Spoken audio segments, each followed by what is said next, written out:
This really is the beginning of a new era, and I think the beginning is an important part of that sentence. This is the first time I think that, in a long time that Bungie has stood kind of on its own.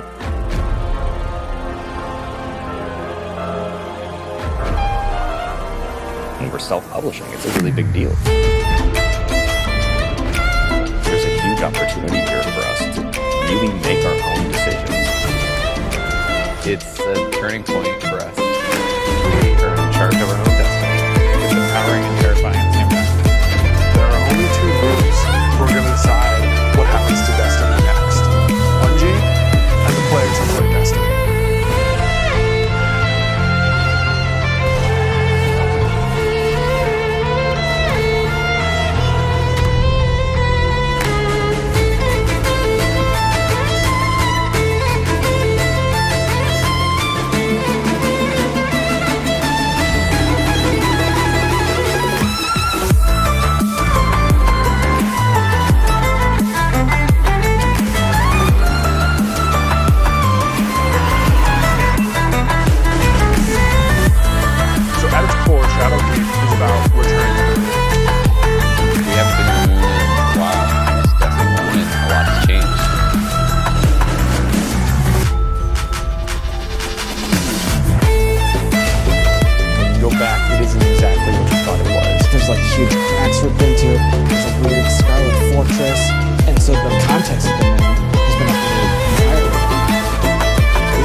Nightmares are manifestations of a guardian's past.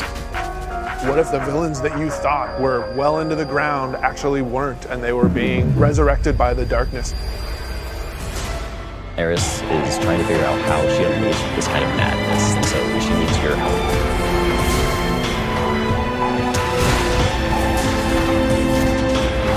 You can't just kill them and make them go away.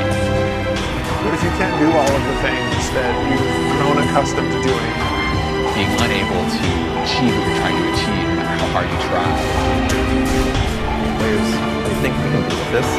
We killed Crota, we killed Orc. No big deal, right? Well, we're gonna get there, and you said it's a bigger deal than you thought it was, right? The darkness is actually a lot closer than you realized. Now you know my suffering.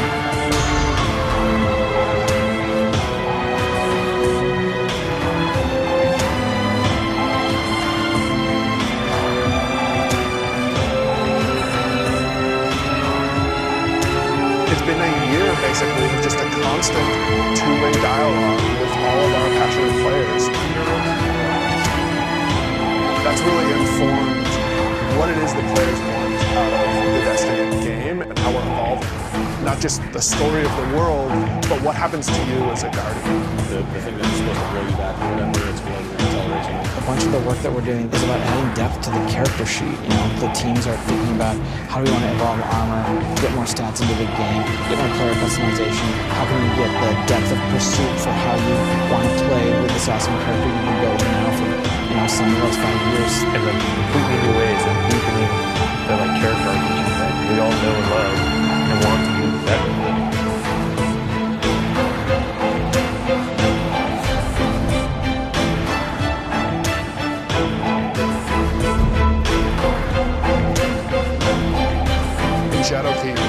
fundamentally evolving the systems and moving the world forward. What makes it all dancing this line between of like, are we RPG enough? Are we not RPG enough? And now we're like, you know what? Screw it. Let's just go all in and just say like, let's give players what they want. Allow them to kind of like customize the players and their habits and their game modes and all that stuff as much as they want to. So in Shadow Keep, what we're doing is changing the way that armor, perks, and mods work pretty significantly. Right now, in the game, if you have an armor set that you like the look of, but you have another armor set that you like the way it plays, you're probably going to pick the one that you like the way it plays. Armor 2.0 is focused on allowing you to take the mods that you've unlocked and apply them to any given piece of armor. When I move my cursor over one of these mod sockets, it immediately shows me all of the mods that are available to me. Personally, I'm excited about the artifact where you just get to kind of like fidget with these knobs and switches and do all the things that they want to do. When you get to this last tier, each of these perks gets relatively close to what an exotic might feel like. That's going to be a lot of fun.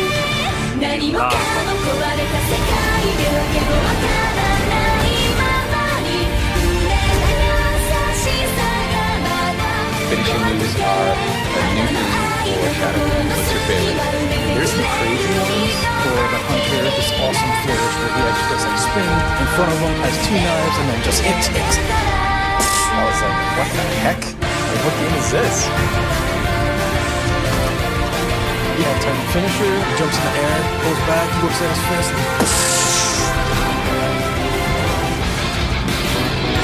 It's kind of like the dunk. There's so many different ways to dunk. You can be kind of back, 360, cartwheel, whatever.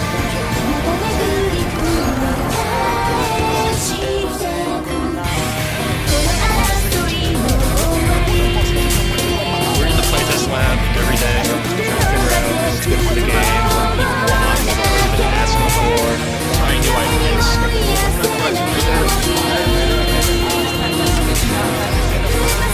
I am working on exotic heavy bow. I was working on figuring out some knockback, trying to see how big this.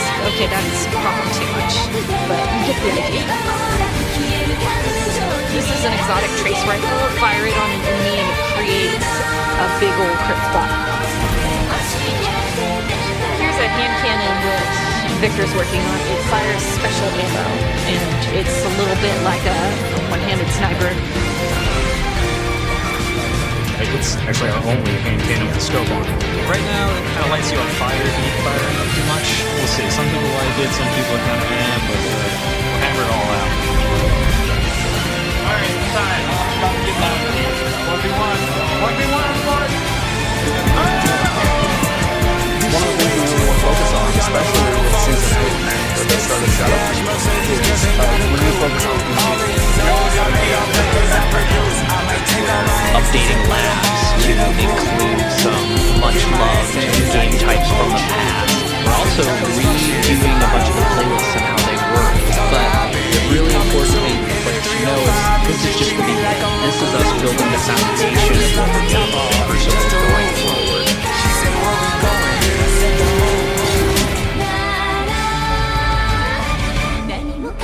Previously, you would have a 20, 40, 60-hour climb before you could do what's considered in-game content.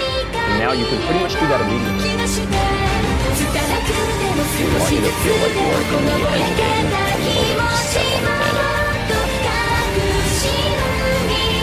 Following the Guardian and becoming more powerful, overcoming dungeons, overcoming raid. For the raid, we have multiple destinations that we were considering, and Black Guardian was like immediately top of the list. And everyone was like, yes, yes, that's what I wanted.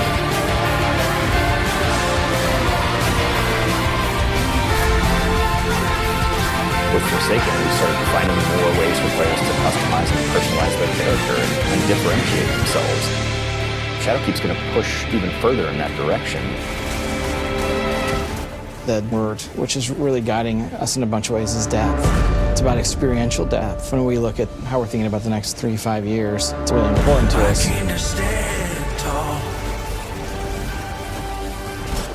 just cool to have a game that you can invest in with your friends, tweak your monster killing machine and make it 2% better every weekend, doing different things and figuring out how to craft this perfect build that you feel like is your own. That is cool. There's nothing dirty about it. We're like happy to own that. We're going to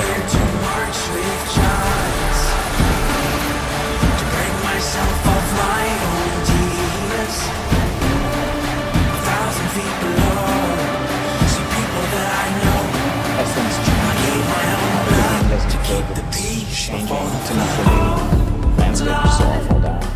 Part of our DNA is finding ways to bring people together. We need a way to clutch the barriers between friends. We all have friends who could play Destiny, who are interested in it, but then we see people recommending it, and you have to play about 40 hours by yourself, and you're going to pay all this money, and, you know, maybe you can just play something else. And that can't be the story. We need an entry point for your friends to get into Destiny. This is just simply about bringing people together to make it easy for players to make the universe. There's a new entry point coming out in September called Bring that play for Guardians versus the King. To break myself of my own demons. To go where no one goes. To know what no one knows. To give my blood to find the gold inside the world. Yeah, going back. Yeah, less than fast. Okay, it's not going to break orbit, but it just might get us to the city. It's as easy as come in, make a character, play the amazing introduction to the game, and then land in the tower. And then we'll set them loose to open up the world as they see fit. And have sort of an array of potential in front of you.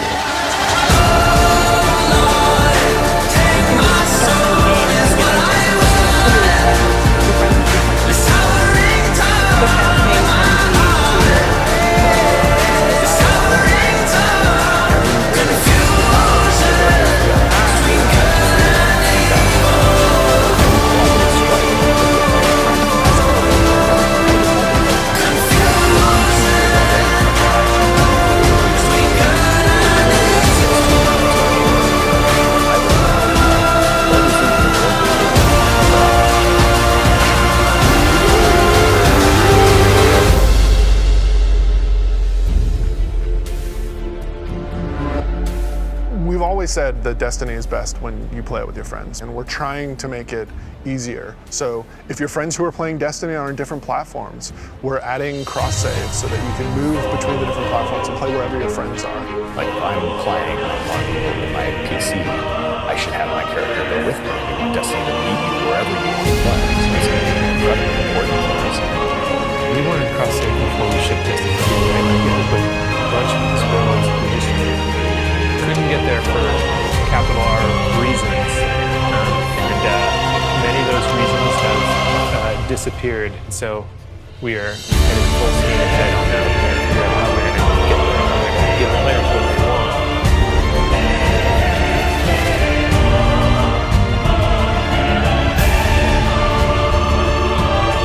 Our original vision for Destiny was a world that would evolve and change.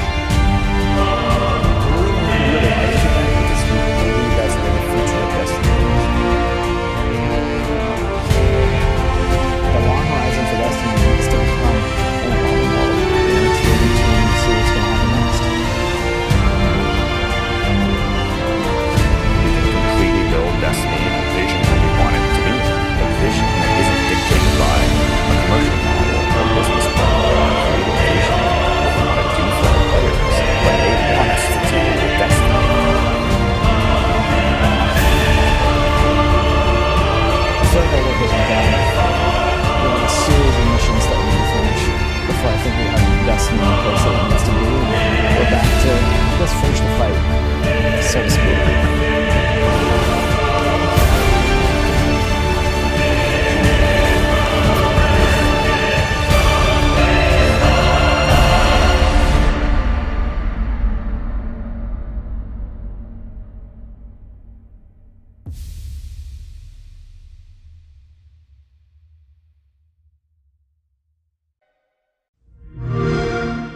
Play it on the all-new Xbox.